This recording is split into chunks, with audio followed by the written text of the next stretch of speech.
Hello बच्चों, welcome to your channel. बच्चों शुरू करते हैं आज का टॉपिक। इसके पिछले वाले टॉपिक में हमने डिस्कस किया कि गोलीय दर्पण क्या होता है और गोलीय दर्पण कितने प्रकार का होता है। आज के इस वीडियो में हम लोग डिस्कस करने वाले हैं गोलीय दर्पण से संबंधित कुछ परिभाषाओं के बारे में। जैसे गोलीय दर्पण से संबंधित डेफिनेशंस में हमको ये पढ़ना है, जैसे गोलीय दर्पण का वक्रता केंद्र किसे कहते हैं, वक्रता त्रिज्या किसे कहते हैं, मुख्य अक्ष क्या होता है, फिर इसके बाद ध्रुव क्या होता है, मुख्य फोकस क्या होता है। ऐसी छोटी छोटी डेफिनेशंस को हम लोगों को सीखना है, क्योंकि बोर्ड एग्जाम में कभी कभी एक दो नंबर में पूछे जाते हैं। उसमें फेमस जो पूछी जाने वाली परिभाषाएं हैं, उसमें जैसे पूछ लिया था वक्रता केंद्र क्या है, बहुत बार पूछा जाता है। पहली तो ये परिभाषा। दूसरा एक तो पूछा जाता है कि मुख्य फोकस क्या है। तो फोकस और वक्रता केंद्र काफी इंपॉर्टेंट डेफिनेशंस है। तो वही छोटी छोटी बातों को आज हम लोग सीखने वाले हैं। तो टाइम वेस्ट ना करते हुए शुरू करते हैं टॉपिक को, और हेडिंग लगाते हैं हम लोग गोलीय दर्पण से संबंधित कुछ परिभाषाएं। गोलीय दर्पण से संबंधित कुछ परिभाषाएं। कौन कौन सी डेफिनेशंस हमको सीखनी है, उसमें से पहली डेफिनेशन हम लोग लेते हैं। तो जो सबसे पहले हम लोग समझते हैं गोलीय दर्पण का वक्रता केंद्र किसे कहते हैं। वक्रता केंद्र, इसको हम लोग बोलते हैं केंद्र को अंग्रेजी में कहते हैं सेंटर, और वक्रता मतलब जो कर्व हो, जो गोले से बना हो, उसको हम लोग बोलते हैं कर्वेचर, सेंटर ऑफ कर्वेचर। आज समझने की कोशिश करते हैं वक्रता केंद्र क्या होता है।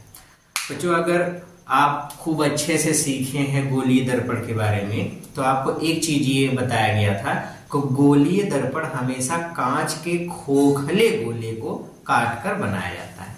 अब यहाँ गोला वाला कहा जा रहा है, गोला कहा जा रहा है, गोला गोला नहीं, गोला। अब जैसे मान लो एक कोई खोखला गोला लिया गया और उसको हमने काट दिया, काटने के बाद ऐसा भाग मिला, उसके एक तरफ चाहे इधर पॉलिश कर दिया, तो पॉलिश कर देने के बाद वही कहलाया गोलीय दर्पण। ओके, तो ये गोलीय दर्पण हो गया, ठीक है। अब गोलीय दर्पण में हमको सीखना है वक्रता केंद्र क्या होता है। तो बड़ी आसान सी बात है, बड़ी ही आसान, बहुत ही सिंपल सी बात है। देखो वक्रता केंद्र हम किसको बोलेंगे, जिस खोखले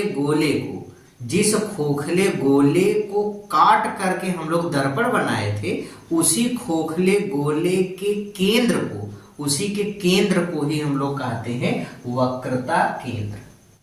बात आ गई समझ में? फिर से सुनो, गोलीय दर्पण हम कैसे बनाए थे। गोलीय दर्पण में हमने खोखला गोला लिया और उसको काट दिया, काटने के बाद एक भाग मिला, उसके एक तरफ चाहे इधर पॉलिश कर दिया, गोलीय दर्पण बना था।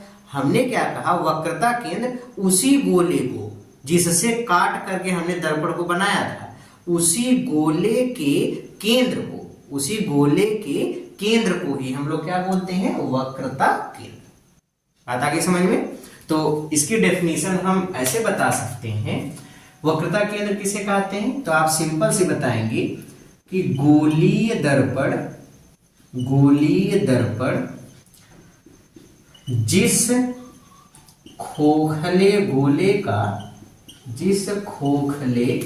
गोले का कटा हुआ भाग होता है, गोलीय दर्पण जिस खोखले गोले का कटा हुआ भाग होता है, उसके केंद्र को क्या कहते हैं बच्चों, गोलीय दर्पण का वक्रता केंद्र। उसके केंद्र को वक्रता केंद्र कहते हैं। वक्रता केंद्र, इसको हम लोग सी से दिखाते हैं, वक्रता केंद्र कहते हैं। अब इसी चीज को समझ लो। देखिए बच्चों, गोलीय दर्पण के लिए हम लोगों ने सबसे पहले हमने क्या बताया कि गोलीय दर्पण के लिए एक खोखला गोला चाहिए। ये है, ये ऐसा खोखला गोला है जिसको काट करके हमने बनाना है गोलीय दर्पण को। ठीक है, तो ये गोलीय दर्पण हो गया। हम या तो इसका ये वाला भाग काट लेते हैं, इधर पॉलिश कर लेंगे तो गोलीय दर्पण बन जाएगा, या इधर वाला भाग काट लिए और भीतर की तरफ पॉलिश कर दिए तो क्या बन जाएगा गोलीय दर्पण। जिसमें पॉलिश बाहर वाले तल पे होती है इसको हम लोग क्या बोलते हैं, क्या बोलते हैं, अवतल दर्पण। इसके पहले वाले वीडियो में आप लोगों ने ये पढ़ा कि अगर पॉलिश बाहर वाली तल पे है, उभरे हुए तल पे है तो अवतल दर्पण कहलाएगा, और अगर दबी हुई सतह पे है तो उसको हम लोग क्या बोलेंगे, उत्तल दर्पण। तो ये है, तो गोलीय दर्पण इसी खोखले गोले के से काट करके बनाया गया भाग होता है। तो गोलीय दर्पण चाहे उत्तल हो चाहे अवतल हो, जिस गोले से काट कर बनाया गया है इसी गोले के केंद्र को हम लोग C से दिखाते हैं, और इसी को क्या बोलते हैं, वक्रता केंद्र। क्या बोलते हैं, वक्रता केंद्र। तो एक बार फिर से समझिए, वक्रता केंद्र किसे कहते हैं, तो गोलीय दर्पण जिस खोखले गोले का कटा हुआ भाग होता है उसके केंद्र को ही वक्रता केंद्र कहते हैं। बात आ गई समझ में। गोलीय दर्पण जिस खोखले गोले का कटा हुआ भाग होता है उसके केंद्र को ही हम लोग वक्रता केंद्र कहते हैं। बात आ गई समझ में, वेरी गुड। अब देखिए, इसी से संबंधित एक दूसरी परिभाषा आती है जिसको हम लोग बोलते हैं वक्रता त्रिज्या। क्या बोलते हैं, वक्रता त्रिज्या। इसको हम लोग अंग्रेजी में बोलते हैं रेडियस ऑफ, वक्रता को क्या बोलते हैं बच्चों, कर्वेचर। ये है, तो वक्रता त्रिज्या या रेडियस ऑफ कर्वेचर क्या होता है, तो आ जाइए रेडियस ऑफ कर्वेचर समझ लेते हैं। वक्रता त्रिज्या, ध्यान से देखिए, त्रिज्या क्या होता है गोले में, गोले में त्रिज्या किसे कहते हैं, केंद्र से परिधि तक की दूरी त्रिज्या है।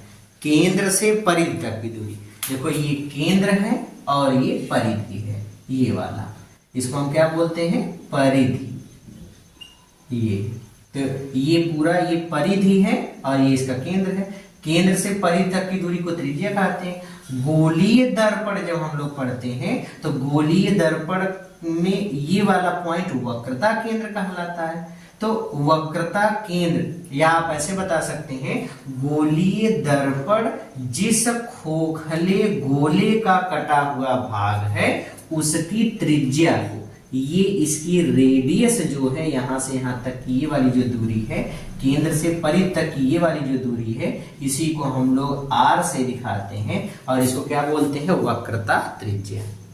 फिर से सुनिए, गोलीय दर्पण जिस खोखले गोले का कटा हुआ भाग होता है उसकी त्रिज्या को क्या बोलते हैं, वक्रता त्रिज्या, रेडियस ऑफ कर्वेचर कहते हैं। तो ये हो जाएगा वक्रता त्रिज्या। ठीक है, तो ये वक्रता त्रिज्या कहलाएगा, रेडियस ऑफ कर्वेचर होगा। आसान परिभाषा है। अब इसी डेफिनेशन को और कैसे हम लोग बताएंगे, इस चीज को समझ लेते हैं। तो पहले मैं इसको मिटा दूं, फिर इसके बाद और इसी चीज को समझ लेते हैं कि वक्रता त्रिज्या और कैसे हम लोग डिफाइन करेंगे। एक तरीका तो हमने बता दिया, अब दूसरा का तरीका आ जाइए, उसको भी बता देते हैं। अब इस गोले की जरूरत नहीं है तो इसको भी मिटा देते हैं, जरूरत होती तो रखते। चलिए, तो हम लोग बात कर रहे हैं वक्रता त्रिज्या की,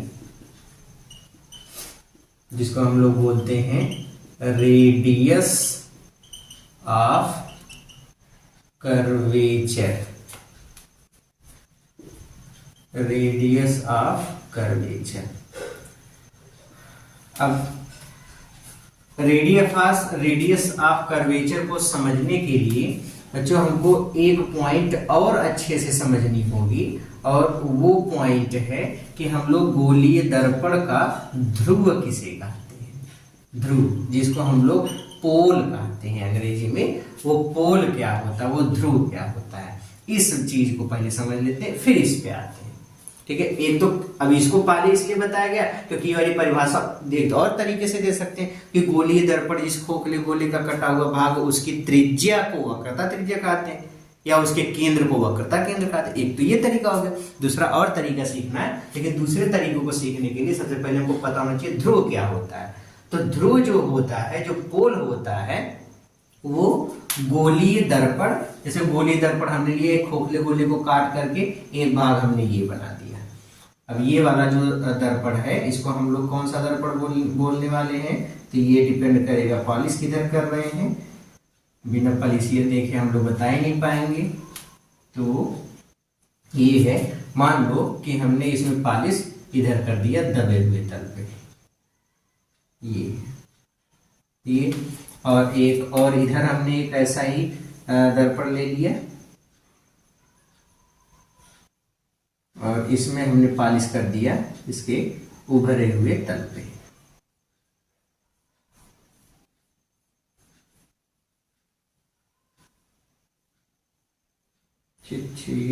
वाट गंदा फिगर, कोई बात नहीं, हमको तो अपन को तो खाली समझना है, ये समझ में आ जाना चाहिए।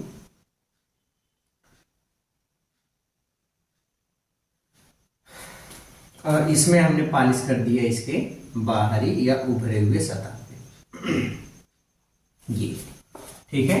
अब अगर हमने पॉलिश दबे हुए सतह पे किया है तो ये उत्तल कहलाएगा, कॉन्वेक्स मिरर कहलाएगा। और हमने अगर पॉलिश उभरे हुए सतह पे कर दिया तो ये अवतल दर्पण कहलाएगा, कॉनकेव मिरर कहलाएगा। ओके, देखो बच्चों, जिस तल पे पॉलिश होती है उस तल को हम लोग बोलते हैं पॉलिशदार सतह, और पॉलिशदार सतह का ठीक विपरीत वाला तल, मतलब जैसे इसमें भीतर वाला तल, ये इस तल से प्रकाश का परावर्तन होता है, इसको बोलते हैं परावर्तक सतह, ये परावर्तक सतह कहलाएगा। वैसे इसमें परावर्तन प्रकाश का बाहरी या उभरे हुए तल से हो रहा है, तो इसको उभरे हुए को हम बोलेंगे परावर्तक सतह, ये, और इसमें दबा हुआ है। किसी भी गोलीय दर्पण के परावर्तक सतह का मध्य बिंदु, ये जो बीचों बीच वाला पॉइंट होता है, इस परावर्तक सतह के मध्य बिंदु को ही, जो बीचों बीच वाला पॉइंट है, इसको हम लोग P से दिखाते हैं और इसी को हम लोग बोलते हैं P फॉर पोल। क्या बोलते हैं? P फॉर पोल या ध्रुव कहते हैं।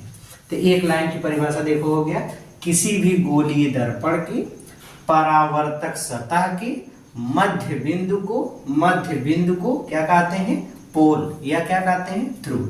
किसी भी गोलीय दर्पण के परावर्तक सतह के मध्य बिंदु को ध्रुव कहते हैं। बात समझ में आ रही है? तो पहले मैं यही परिभाषा लिख लूं, किसी गोलीय दर्पण के परावर्तक सतह के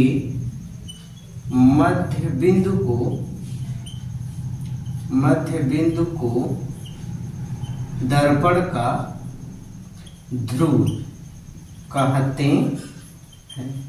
ध्रुव कहते हैं। और ध्रुव को किससे दिखाते हैं? P से, ये जानते रहिए।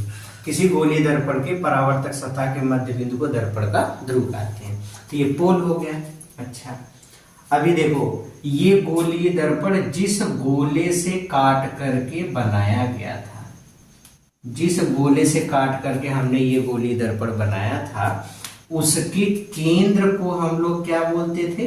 वक्रता केंद्र। इसको किसे दिखाते थे? C से। वही चीज अगर हम यहाँ पे देखें तो इसको हमने जिस गोले से काट करके बनाया था, जिस गोले से इसको काट करके बनाया था, इस वाले गोले के, जिस गोले से काट करके बनाए थे, उस गोले के केंद्र को,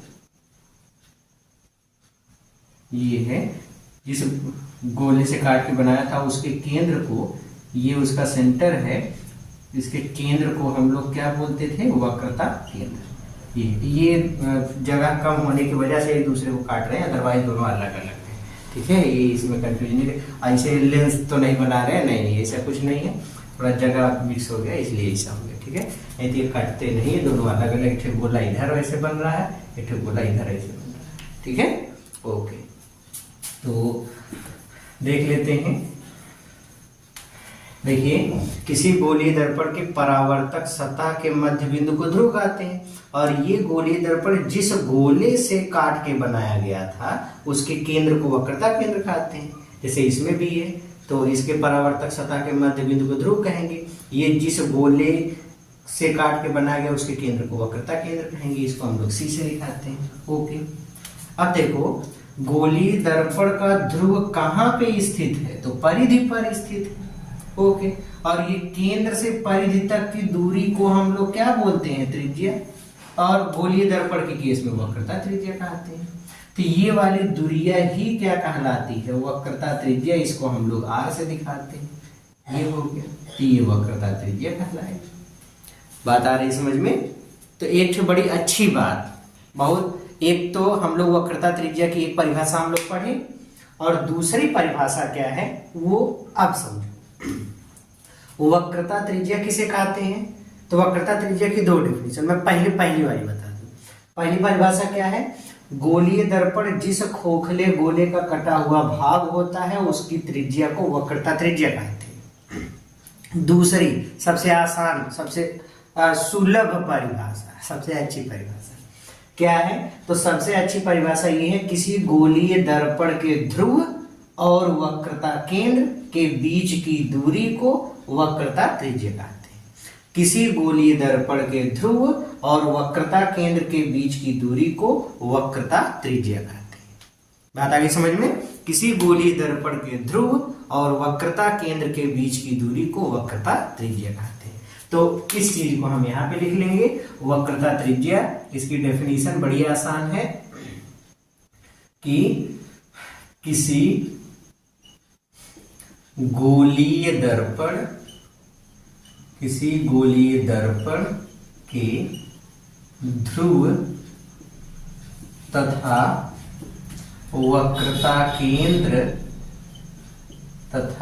वक्रता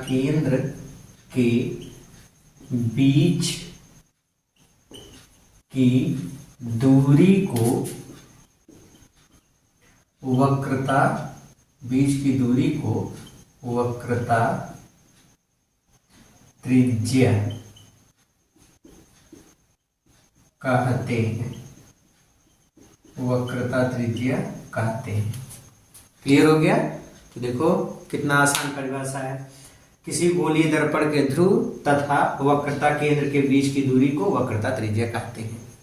क्लियर हो गया? तो इस तरीके से तीन डेफिनेशन गोलीय दर्पण से संबंधित एकदम हम लोगों को समझ में आ गई। एक डेफिनेशन और हम लोग सीखेंगे आज के इस, मतलब एक से दो डेफिनेशन और बाकी है, उसको सीख लें, फिर इसके बाद हम लोग आगे के टॉपिक पे चलेंगे।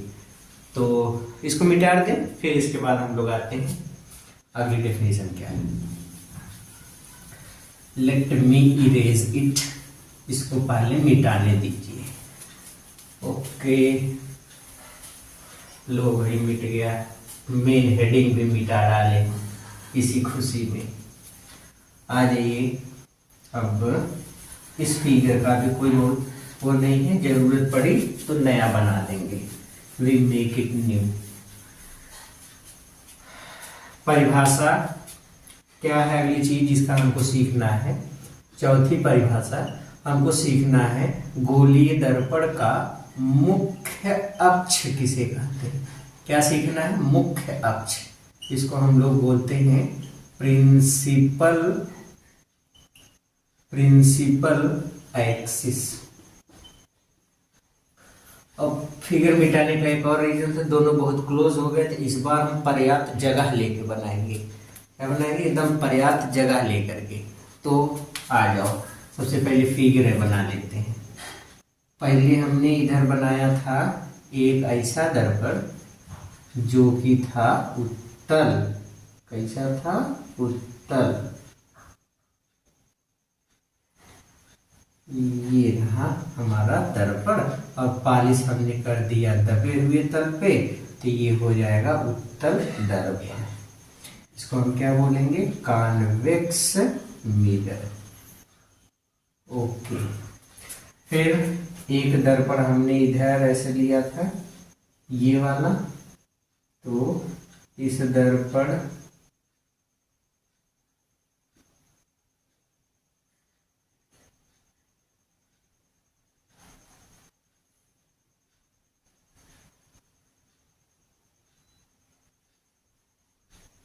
ये बन गया।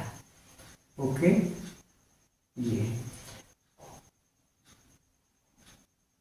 ये वाला दर्पण बन गया। इसको हम लोग क्या बोलेंगे? अवतल, कॉनकेव मिरर। ये हो गया उत्तल और अवतल दर्पण। ओके, ये वाला जो है उत्तल दर्पण है, इसके परावर्तक सतह का मध्य बिंदु यहाँ पे है और इसके परावर्तक सतह का मध्य बिंदु यहाँ पे है। परावर्तक सतह के मध्य बिंदु को पोल कहते हैं, तो ये पोल हो गया P। और ये जिस खोखले गोले से काट के बनाया गया था उसके केंद्र को हम वक्रता केंद्र कहते हैं, तो ये हो गया वक्रता केंद्र C। वैसे इसके भी केंद्र को हम वक्रता केंद्र ही बोलेंगे, तो ये भी हो गया C। ओके, मुख्य अक्ष क्या होता है? तो गोलीय दर्पण के ध्रुव और वक्रता केंद्र से होकर गुजरने वाली सीधी रेखा, ये वाली लाइन जो गई, गोलीय दर्पण के ध्रुव और वक्रता केंद्र से होकर गुजरने वाली सीधी रेखा, ये वाली लाइन जो इससे गुजर रही है, इसी सीधी रेखा को ही हम लोग क्या बोलते हैं? गोलीय दर्पण का मुख्य अक्ष कहते हैं। तो ये कहलाएगा मुख्य अक्ष, प्रिंसिपल एक्सिस। इसको हम क्या बोलते हैं? मुख्य अक्ष। क्लियर हो गया? फिर से समझ लीजिए, गोलीय दर्पण के ध्रुव और वक्रता केंद्र से होकर गुजरने वाली सीधी रेखा, उसी को हम क्या बोलते हैं? मुख्य अक्ष। देखो, ध्रुव से केंद्र के बीच की बस खाली इतनी सी दूरी को हम बोलते हैं वक्रता त्रिज्या। बाकी मुख्य अक्ष क्या है? C और P से होकर गुजरने वाली सीधी रेखा, वो कितनी भी बड़ी हो सकती है, जो सीधी लाइन गुजरती है उसी को हम बोलते हैं मुख्य अक्ष। तो इसकी परिभाषा लिख लेते हैं। गोलीय दर्पण के ध्रुव तथा वक्रता केंद्र से होकर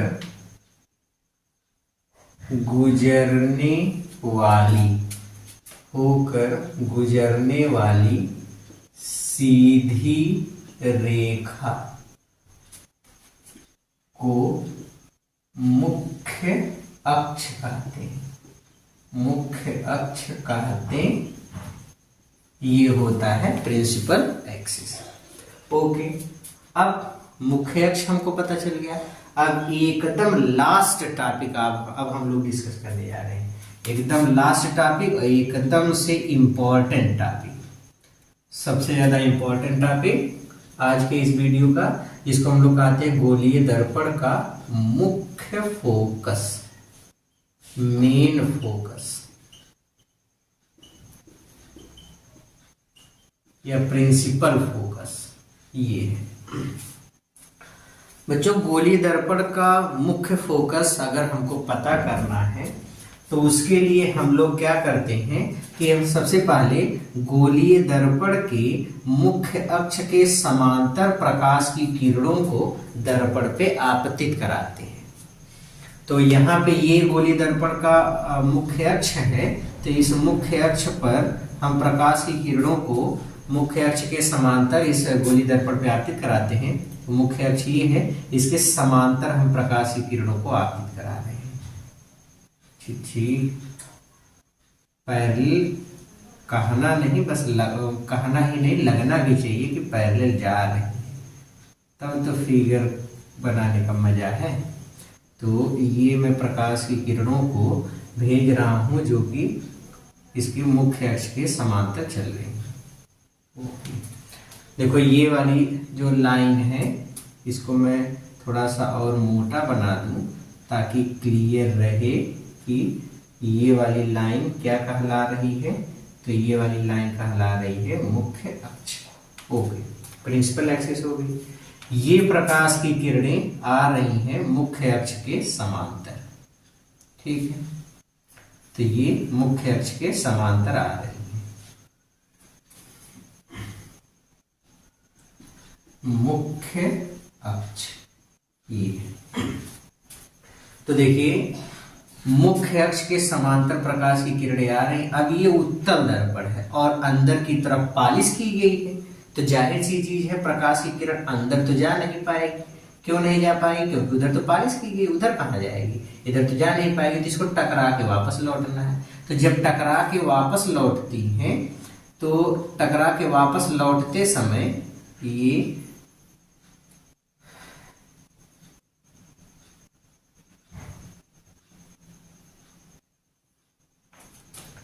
तो देखो बच्चों, जब ये टकरा के वापस लौटती हैं तो ये इस तरीके से, मुझे पहले फिगर कंप्लीट करने दीजिए, फिर इसके बाद मैं बताता हूँ कि टकरा के वापस लौटती हैं तो क्या होता है।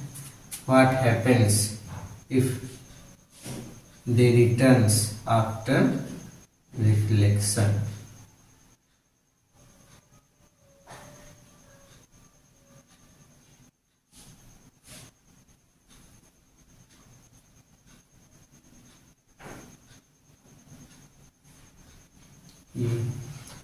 ये वापस जाने वाली प्रकाश की किरणें हैं, ऐसे जा रही हैं।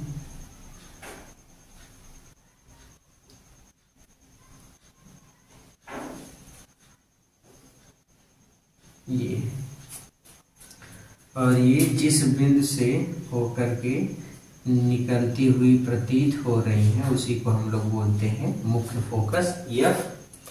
और वही चीज मैं इधर भी पहले फिगर ही कंप्लीट कर लूँ, फिर इसके बाद डेफिनेशन पे आते हैं। यहाँ पर भी प्रकाश की किरणों को मुख्य अक्ष के समांतर ही भेजा जा रहा है। ये भी प्रकाश की किरणें मुख्य अक्ष के समांतर ही आ रही हैं। ये और दर्पण से परावर्तित होने के बाद ये ऐसे भी गुजर रही हैं।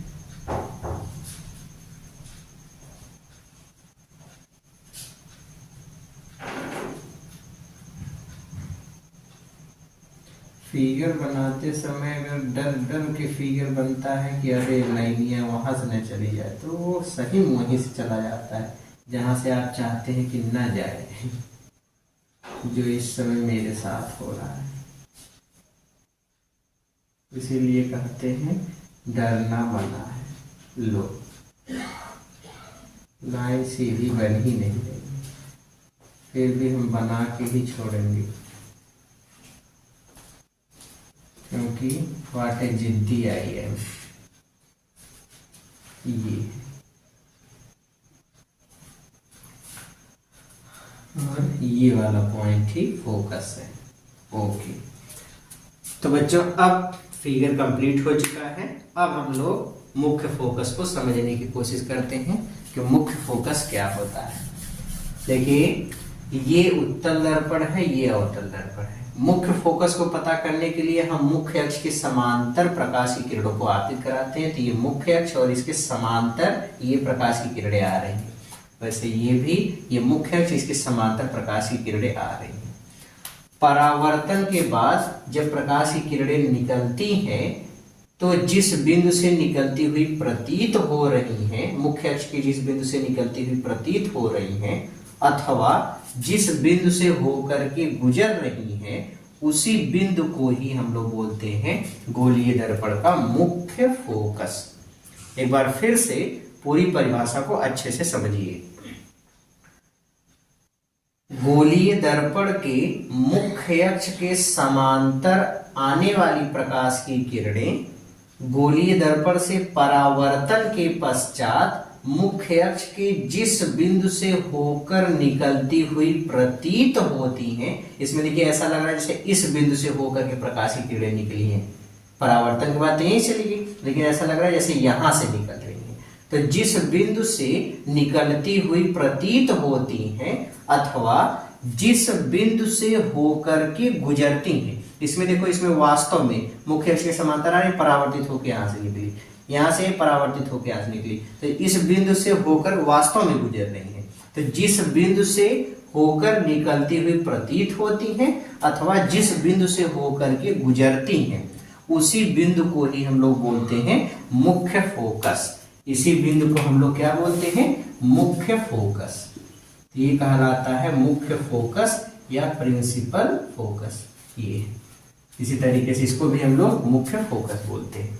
तो परिभाषा क्या है? गोलीय दर्पण के मुख्य अक्ष के समांतर चलने वाली प्रकाश की किरणें दर्पण से परावर्तन के बाद मुख्य अक्ष के जिस बिंदु से निकलती हुई प्रतीत होती हैं अथवा जिस बिंदु से होकर के गुजरती हैं, उसी बिंदु को ही कहते हैं गोलीय दर्पण का मुख्य फोकस। तो डेफिनेशन लिख लेते हैं हम लोग।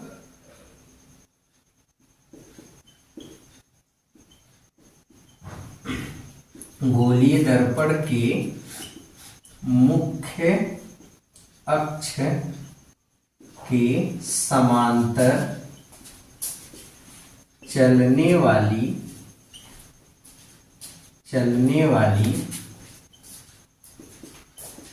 प्रकाश की किरणें गोलीय दर्पण के मुख्य अक्ष के समांतर चलने वाली प्रकाश की किरणें दर्पण से परावर्तन के पश्चात मुख्य अक्ष के जिस बिंदु से होकर गुजरती हैं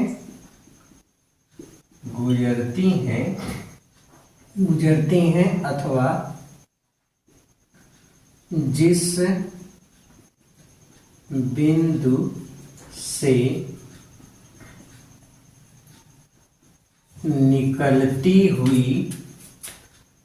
जिस बिंदु से निकलती हुई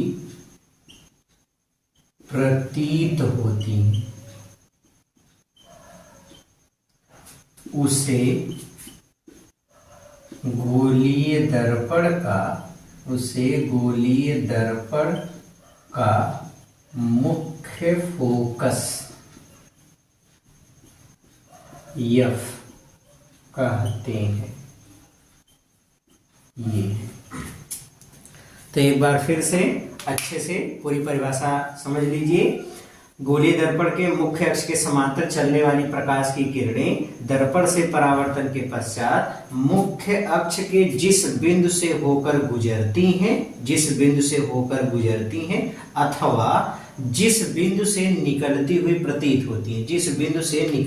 प्रतीत होती हैं, उसे गोलीय दर्पण का मुख्य फोकस एफ कहते हैं। क्लियर हो गया? तो इस तरीके से आज हमने सीखा गोलीय दर्पण से संबंधित कुछ परिभाषाओं को। तो इसमें से हमने 4 से 5 डेफिनेशन सीखी। इसमें से वक्रता केंद्र और मुख्य फोकस, ये दोनों डेफिनेशन बड़ी ही इंपॉर्टेंट है, क्योंकि ये आपके बोर्ड एग्जाम में अक्सर पूछी जाती है। तो ये इंपॉर्टेंट डेफिनेशन है। ओके, तो इस तरीके से इसको खूब अच्छे से तैयार कर लेंगे, पढ़ते रहेंगे, मेहनत करते रहेंगे और मिलते हैं हम लोग अगले वीडियो में एक नए टॉपिक के साथ। तब तक के लिए all the very very very best.